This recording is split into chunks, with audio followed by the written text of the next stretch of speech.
मेरे प्यारे बच्चों, मैं हिंदी शिक्षक प्रशांत मिश्रा आज आप सभी को आपकी पाठ्य पुस्तक क्षितिज भाग 2 के पाठ 16 नौबत खाने में इबादत, जो कि प्रसिद्ध शहनाईकार बिस्मिल्लाह खां जी के ऊपर लिखा गया यह पाठ है, जिसके रचनाकार यतीन्द्र मिश्र जी हैं। तो आइए अब हम सब पाठ को पढ़ें।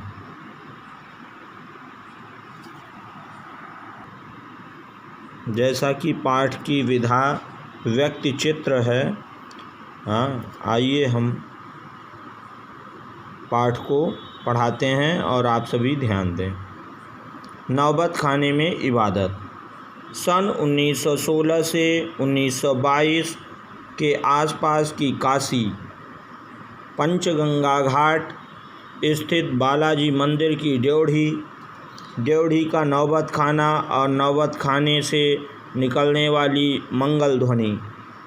अमीरुद्दीन अभी सिर्फ 6 साल का है और बड़ा भाई शमशुद्दीन 9 साल का।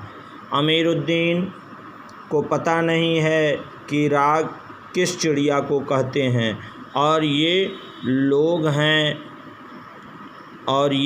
हैं मामू जान वगैरह, जो बात बात पर भीम पलासी और मुल्तानी कहते रहते हैं। क्या वाजिब मतलब हो सकता है इन शब्दों का? इस लिहाज से अभी उम्र नहीं है अमीरुद्दीन की जान सके इन भारी शब्दों का वजन कितना होगा। गोया इतना ज़रूर है कि अमीरुद्दीन व शमशुद्दीन के मामाद्वय सादिक हुसैन तथा अली बख्श देश के जाने माने शहनाई वादक हैं। विभिन्न रियासतों के दरबार में बजाने जाते रहे हैं। रोज़ नामचे में बालाजी का मंदिर सबसे ऊपर आता है। हर दिन की शुरुआत यहीं ड्योढ़ी पर होती है। मंदिर के विग्रहों को पता नहीं कितनी समझ है, जो रोज़ बदल कर मुल्तानी, कल्याण, ललित और कभी भैरव रागों को सुनाते रहते हैं। ये ख़ानदानी पेशा है। अली बख्श के घर का उनके अब्बा जान भी यहीं ड्योढ़ी पर शहनाई बजाते रहते हैं। अमीरुद्दीन का जन्म, अब अमीरुद्दीन कौन है? वही हैं कौन? बिस्मिल्लाह खां साहब। उनके बचपन का नाम अमीरुद्दीन था। अमीरुद्दीन का जन्म डुमराव बिहार के एक संगीत प्रेमी परिवार में हुआ।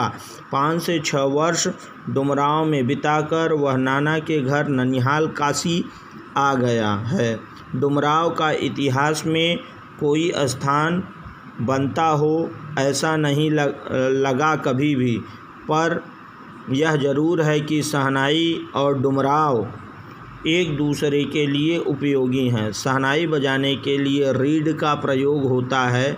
रीड अंदर से पोली होती है, जिसके सहारे शहनाई को फूंका जाता है। रीड नरकट एक प्रकार की घास से बनाई जाती है, जो डुमराव में मुख्यतः सोन नदी के किनारे पाई जाती है। इतनी ही महत्ता है इस समय डुमराव की।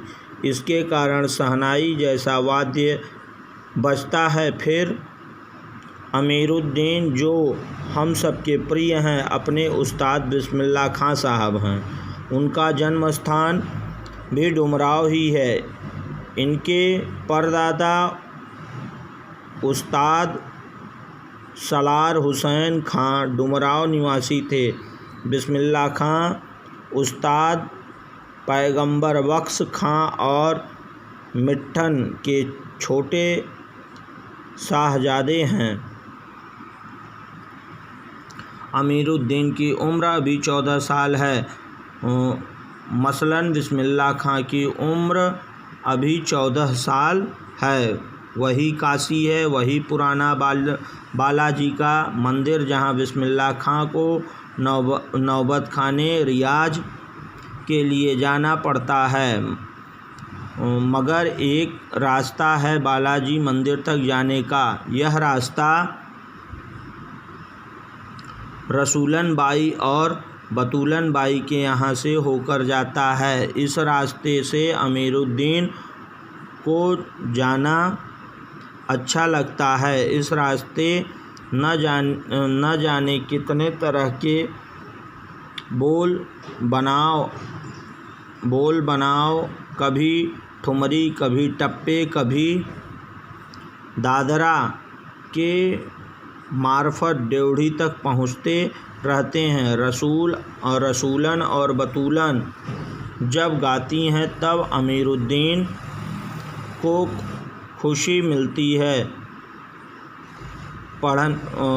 अपने ढेरों साक्षात्कारों में बिस्मिल्लाह खां साहब ने स्वीकार किया है कि उन्हें अपने जीवन के आरंभिक दिनों में संगीत के प्रति आसक्ति इन्हीं गायिका बहनों को सुनकर मिली है। एक प्रकार से उनकी अबोध उम्र में अनुभव की स्लेट पर संगीत प्रेरणा की वर्णमाला रसूलन बाई और बतूलन बाई ने उकेरी है। वैदिक इतिहास में शहनाई का कोई उल्लेख नहीं मिलता। इसे संगीत शास्त्रांतर्गत शुशिर वाद्यों में गिना जाता है। अरब देश में फूंक कर बजाए जाने वाले वाद्य जिसमें नाड़ी, नरकट या रीड होती है को नय बोलते हैं। शहनाई को शाहनय अर्थात शुशिर वाद्यों में शाह की उपाधि दी गई है। 16वीं शताब्दी के उत्तरार्ध में तानसेन के द्वारा रची बंदिश जो संगीत राग कल्पद्रुम से प्राप्त होती है में शहनाई, मुरली, बंसी, श्रृंगी एवं मूर्छंग आदि का वर्णन आया है। अवधी पारंपरिक लोक गीतों एवं चैती में शहनाई का उल्लेख बार बार मिलता है। मंगल का परिवेश प्रतिष्ठित करने वाला यह वाद्य इन जगहों पर मांगलिक विधि विधाओं के अवसर पर ही प्रयुक्त हुआ है। दक्षिण भारत में मंगल वाद्य नागस्वरम की तरह शहनाई प्रभाती की मांगलिक ध्वनि का संपूरक है। शहनाई के इसी मंगल ध्वनि के नायक बिस्मिल्लाह खां साहब 80 बरस से सुर मांग रहे हैं।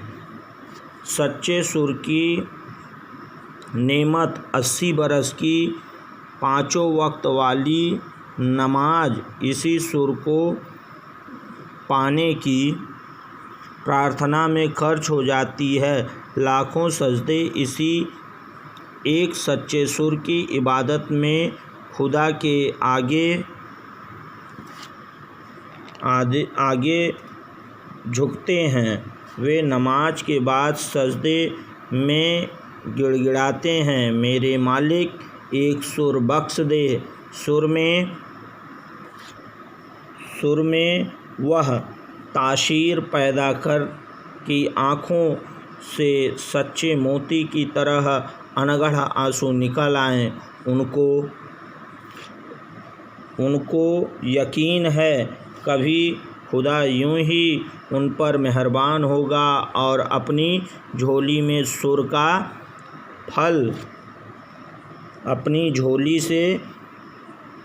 से सुर का फल निकालकर उनकी ओर उछालेगा, फिर कहेगा, ले जा अमीरुद्दीन, इसको खा ले और कर ले अपनी मुराद पूरी।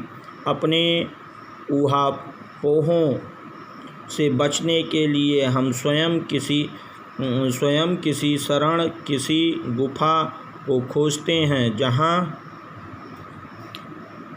अपनी दुश्चिंताओं दुर्बलताओं को छोड़ सकें और वहाँ से फिर अपने लिए एक नया तिलिस्म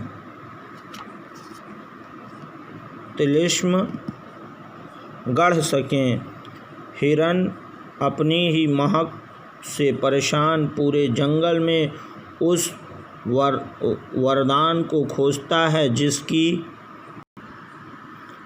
गमक उसी में समाई है। 80 बरस के बिस्मिल्लाह खां यही सोचते आए हैं कि सातों सुरों को बरतने की तमीज़ उन्हें सलीके से अभी तक क्यों नहीं आई। बिस्मिल्लाह खां और शहनाई के साथ जिस एक मुस्लिम पर्व का नाम जुड़ा है वह मुहर्रम है। मुहर्रम का महीना वह होता है जिसमें शिया मुसलमान हज़रत इमाम हुसैन एवं उनके कुछ वंशजों के प्रति अज़ादारी या शोक मनाना मानते हैं। पूरे 10 दिनों का शोक वे बताते हैं कि उनके ख़ानदान का कोई व्यक्ति मुहर्रम के दिनों में न तो शहनाई बजाता है न ही किसी संगीत के कार्यक्रम में शिरकत ही करता है। 8वीं तारीख उनके लिए खास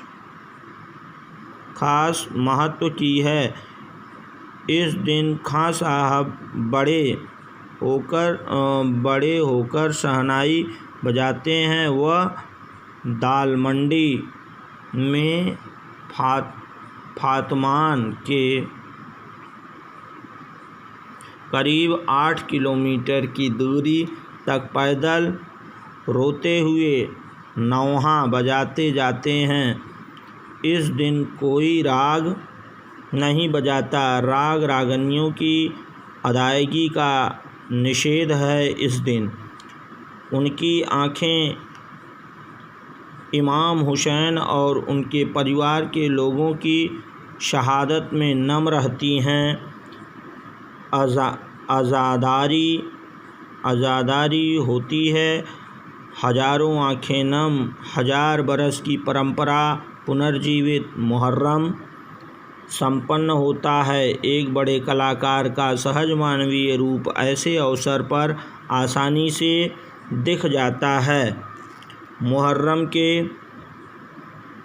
गमज़दा माहौल से अलग कभी कभी सुकून के क्षणों में वे अपनी जवानी के दिनों को याद करते हैं। वे अपने रियाज को कम, उन दिनों के अपने जुनून को अधिक याद करते हैं। अपने अब्बाजान और उस्ताद को कम, पक्का महल की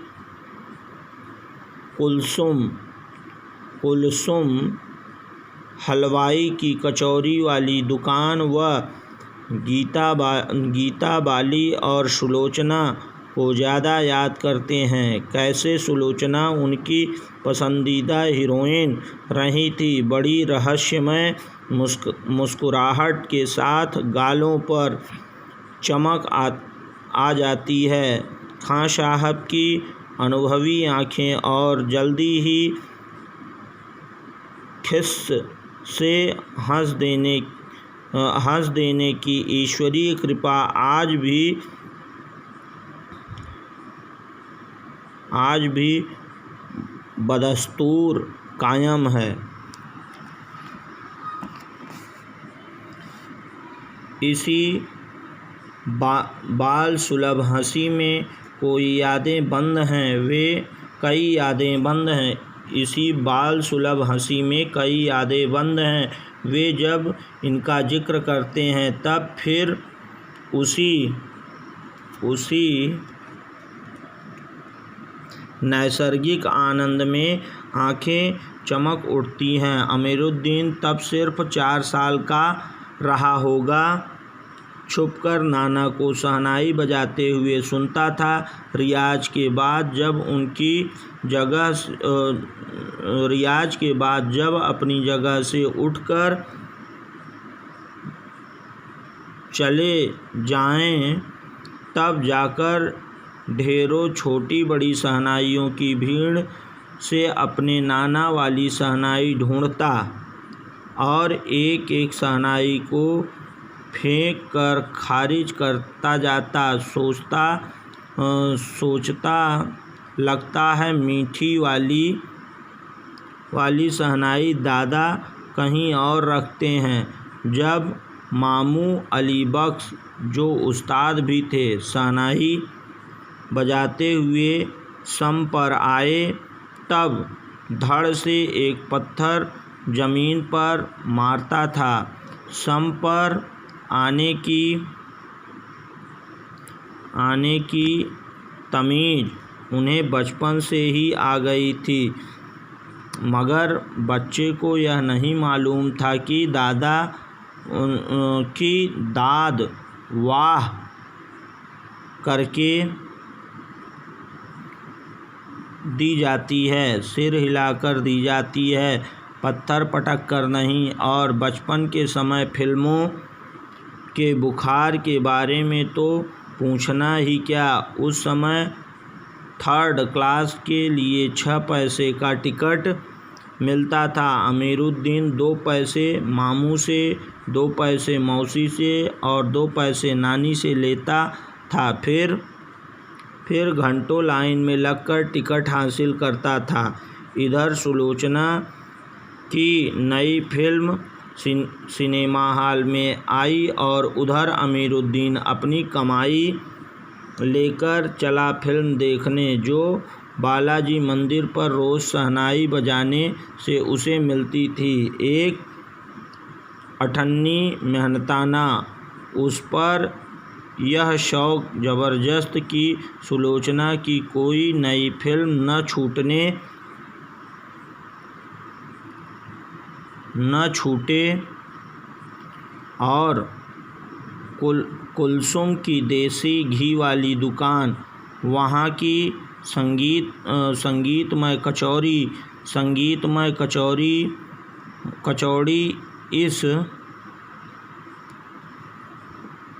इस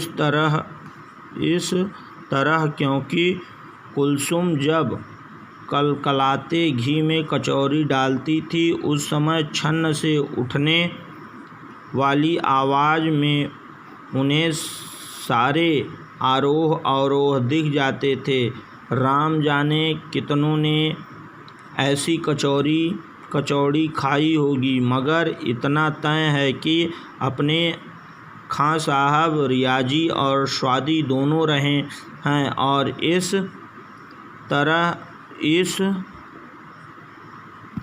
बात में कोई शक नहीं कि दादा की मीठी शहनाई उनके हाथ लग चुकी है। काशी में संगीत आयोजन की एक प्राचीन एवं अद्भुत परंपरा है।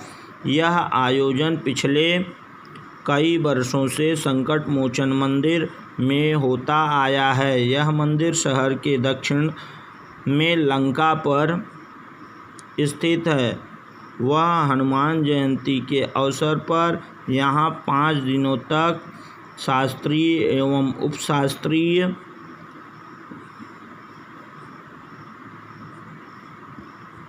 गायन वादन की उत्कृष्ट सभा होती है। इसमें बिस्मिल्लाह खां अवश्य रहते हैं। अपने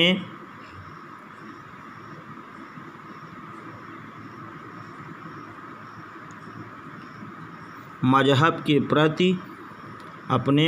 के प्रति अत्यधिक समर्पित उस्ताद बिस्मिल्लाह खां की श्रद्धा काशी विश्वनाथ जी के प्रति भी अपार है। वे जब भी काशी से बाहर रहते हैं तब विश्वनाथ व बालाजी मंदिर की दिशा की ओर मुँह करके बैठते हैं। थोड़ी देर ही सही मगर उसी ओर शहनाई का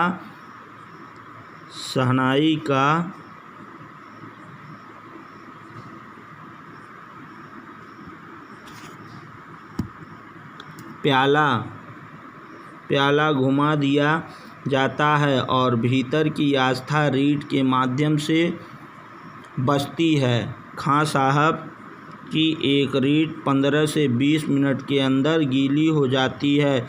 तब वे दूसरी रीढ़ का इस्तेमाल कर लिया करते हैं। अक्सर कहते हैं, क्या करें मियाँ, काशी छोड़कर कहाँ जाएं। गंगा मैया यहाँ, बाबा विश्वनाथ यहाँ, बालाजी का मंदिर यहाँ हमारे ख़ानदान की कई पुश्तों ने शहनाई बजाई है। हमारे नाना तो यहीं बालाजी मंदिर में बड़े प्रतिष्ठित शहनाई वाज रह चुके हैं। अब हम क्या करें, मरते दम तक न यह शहनाई छूटेगी न काशी। जिस ज़मीन ने हमें तालीम दी, जहाँ से अदब पाई, वो कहाँ और मिलेगी। शहनाई और काशी से बढ़कर कोई जन्नत नहीं इस धरती पर हमारे लिए। काशी संस्कृति की पाठशाला है। काशी संस्कृति की पाठशाला है। शास्त्रों में आनंद कानन के नाम से प्रतिष्ठित काशी में कलाधर हनुमान व नृत्य विश्वनाथ हैं। काशी में बिस्मिल्लाह खां हैं। काशी में हजारों सालों का इतिहास है, जिसमें पंडित कंठे महाराज हैं, विद्याधरी हैं, बड़े रामदास जी हैं, मौजुद्दीन खां हैं व इन रसिकों से उपकृत होने वाला अपार जनसमूह है। यह एक अलग काशी है, जिसकी अलग तहजीब है। अपनी बोली, अपने विशिष्ट लोग हैं, इनके अपने उत्सव हैं, अपना गम, अपना सेहरा बनना और अपना नौहा। आप यहाँ संगीत को भक्ति को किसी भी धर्म के कलाकार से, कजरी को चैती से, विश्वनाथ को विशालाक्षी से, बिस्मिल्लाह खां को गंगाद्वार से अलग करके नहीं देख सकते। अक्सर समारोहों एवं उत्सवों में दुनिया कहती है, ये बिस्मिल्लाह खां हैं। बिस्मिल्लाह खां का मतलब बिस्मिल्लाह खां की शहनाई का तात्पर्य बिस्मिल्लाह खां का हाथ से आशय इतना भर कि बिस्मिल्लाह खां की फूंक और शहनाई की जादुई आवाज़ का असर हमारे सिर चढ़कर बोलने लगता है। शहनाई में सरगम भरा है। खां साहब को ताल मालूम है, राग मालूम है। ऐसा नहीं कि बेताले जाएंगे। शहनाई में 7 सुर लेकर निकल पड़े। शहनाई में परवरदिगार गंगा मैया, उस्ताद की नसीहत लेकर उतर पड़े। दुनिया कहती सुभान अल्लाह, दुनिया कहती सुभान अल्लाह, तिस पर बिस्मिल्लाह खां कहते अल्हम्दुलिल्लाह। छोटी छोटी उपज से निकलकर एक बड़ा आकार बनता है। शहनाई का करतब शुरू होने लगता है। बिस्मिल्लाह खां का संसार सुरीला होना शुरू हुआ। फूंक में अजान की तासीर उतरती चली आई। देखते देखते शहनाई 1.5 दशक के साज से 2 शतक का साज बन साजों की कतार में सरताज हो गई। अमीरुद्दीन की शहनाई गूंज उठी। उस फ़कीर की दुआ लगी जिसने अमीरुद्दीन से कहा था बजा बजा। किसी दिन एक शिष्य ने डरते डरते खां साहब को टोका, बाबा आप यह क्या करते हैं? इतनी प्रतिष्ठा है आपकी, अब तो आपको भारत रत्न भी मिल चुका है। यह फटी तहमद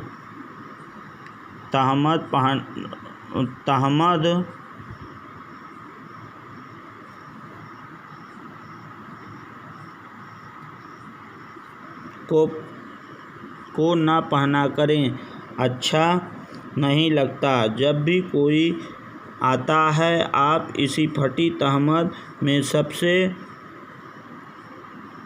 मिलते हैं। खां साहब मुस्कुराए, लाड से भरकर बोले, धत पगली ई, भारत रत्न हमको सहनैया पर मिला है, लुंगिया पे नहीं।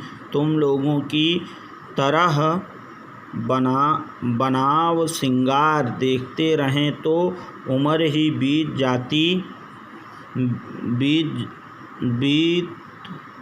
जाती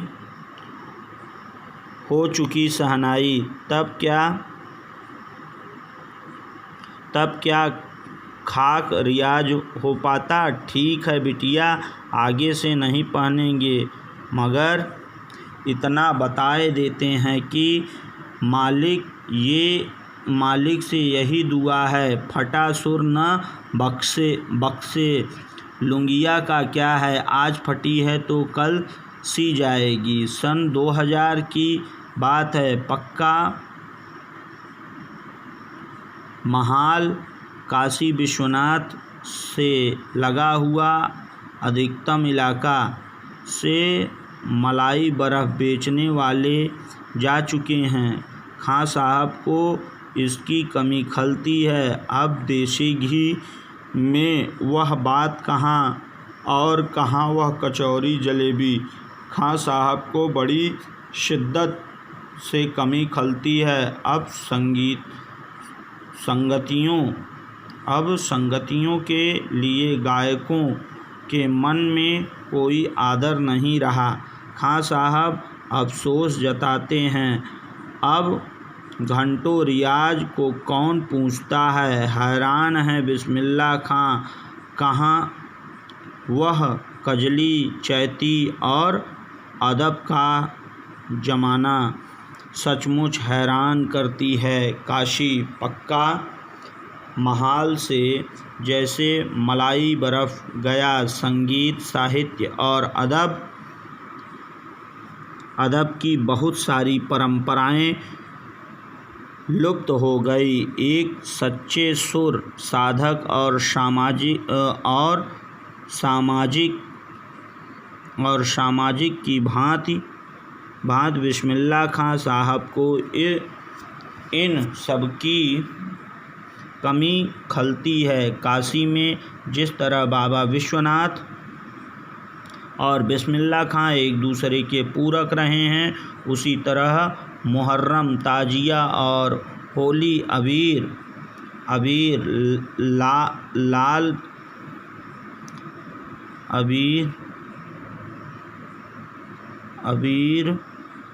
लाल की गंगा जमुनी संस्कृति भी एक दूसरे के पूरक है।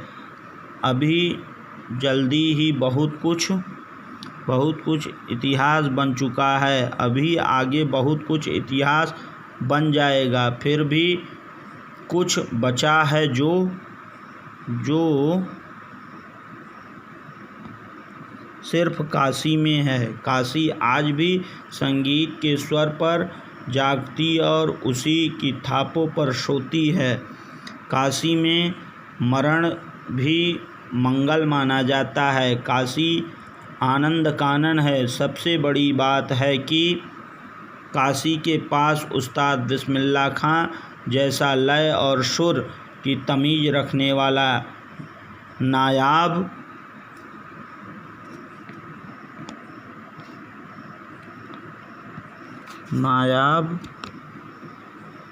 हीरा रहा है, जो हमेशा से दो कौमों को एक होने व आपस में भाईचारे के साथ रहने की प्रेरणा देता रहा।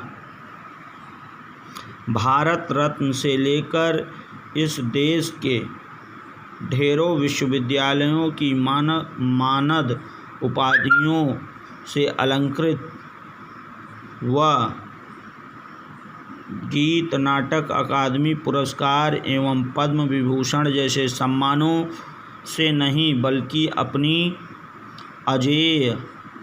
अजेय गीत यात्रा के लिए बिस्मिल्लाह खां साहब भविष्य में हमेशा संगीत के नायक बने रहेंगे। 90 वर्ष की भरी पूरी आयु में 21 अगस्त 2006 को संगीत रसिकों की हार्दिक सभा से विदा हुए खां साहब की सबसे बड़ी देन हमें यही है कि पूरे 80 बरस उन्होंने संगीत की संपूर्णता एकाधिकार से सीखने की जिजीविषा को अपने भीतर जिंदा रखा। यही उस्ताद बिस्मिल्लाह खां साहब के बारे में रचनाकार यतीन्द्र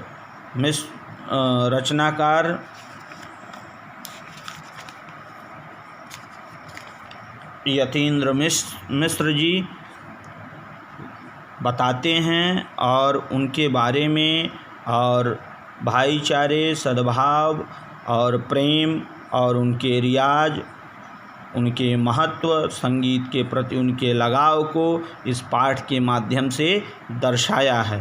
ओके।